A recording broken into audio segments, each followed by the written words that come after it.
फातिमा शेख, क्या ये नाम कभी सुना है? शायद नहीं, लेकिन ये नाम है भारत की पहली महिला शिक्षकों में से एक का। और हाल ही में उनकी कहानी एक ऐसे विवाद के केंद्र में आ गई जिसमें उनके होने या ना होने पर ही सवाल उठा दिए गए।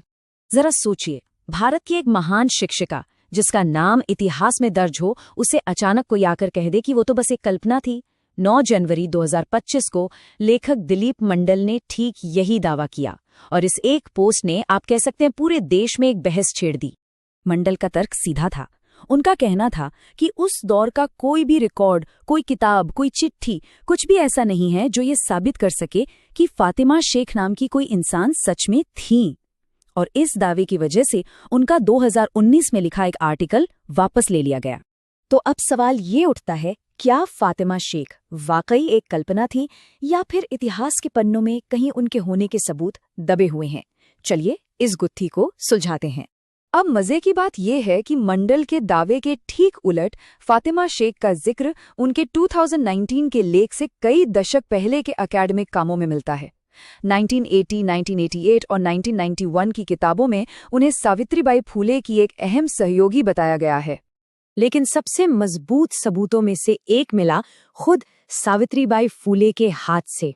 अक्टूबर 1856 में अपने पति को लिखी एक चिट्ठी में वो फातिमा का जिक्र करती हैं, और जिस तरह से जिक्र करती हैं उससे साफ पता चलता है कि वो उनकी कोई करीबी और भरोसेमंद साथी थीं।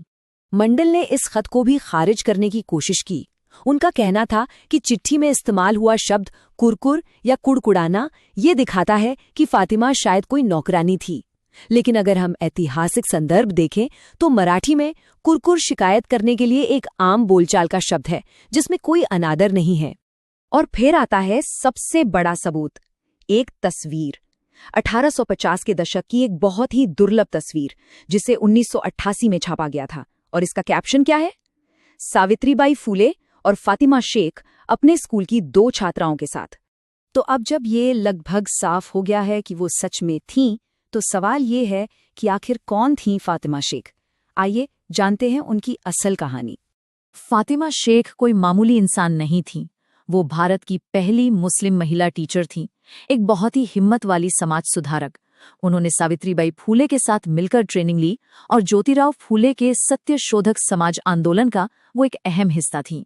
तो हुआ ये कि जब तथाकथित निचली जातियों को पढ़ाने की वजह से ज्योतिराव और सावित्रीबाई फूले को उनके अपने ही घर से निकाल दिया गया, तो ऐसे मुश्किल वक्त में फातिमा और उनके भाई उस्मान शेख ने उन्हें अपने घर में पनाह दी। और वहीं उनके घर में ही 1848 में भारत के पहले लड़कियों के स्कूलों में से एक की नींव रखी गई। लेकिन उनका ये रास्ता, आप सोच सकते हैं, बिल्कुल आसान नहीं था।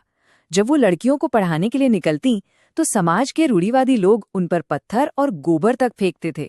लेकिन इतनी मुश्किलों के बाद भी उनका हौसला कभी नहीं टूटा। तो अब सवाल ये उठता है कि अगर फातिमा शेख इतनी अहम थीं, तो फिर इतिहास ने उन्हें भुलाया क्यों? क्यों उनका नाम इतना गुमनाम रह गया? इसके कुछ बड़ी वजह हैं।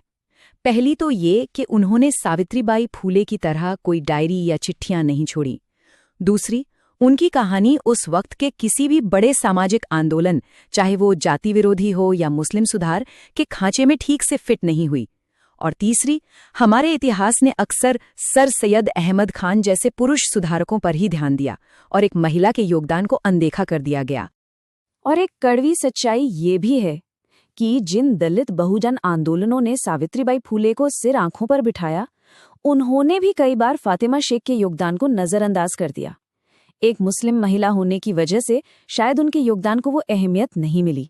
तो आखिर आज के दौर में फातिमा शेख की कहानी क्यों मायने रखती है? हमें उन्हें क्यों याद करना चाहिए? चलिए समझते हैं।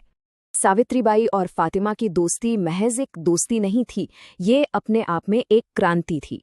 ये जाति और पितृसत्ता के खिलाफ दलित मुस्लिम एकता की एक ऐसी जबरदस्त मिसाल है जो आज भी हमें रास्ता दिखाती है।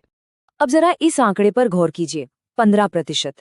आज भारत में सिर्फ 15% मुस्लिम महिलाएं ही हायर एजुकेशन यानी उच्च शिक्षा तक पहुंच पाती हैं।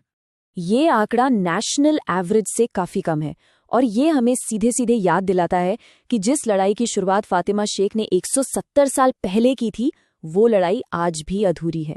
लेकिन अच्छी बात यह है कि अब इतने सालों बाद फातिमा शेख को वो पहचान मिलनी शुरू हो गई है जिसकी वो हकदार थीं। 2014 में महाराष्ट्र की उर्दू किताबों में उनकी कहानी शामिल की गई, 2022 में गूगल ने डूडल बनाकर उन्हें याद किया और अब आंध्र प्रदेश में उनकी मूर्तियां भी लग रही हैं।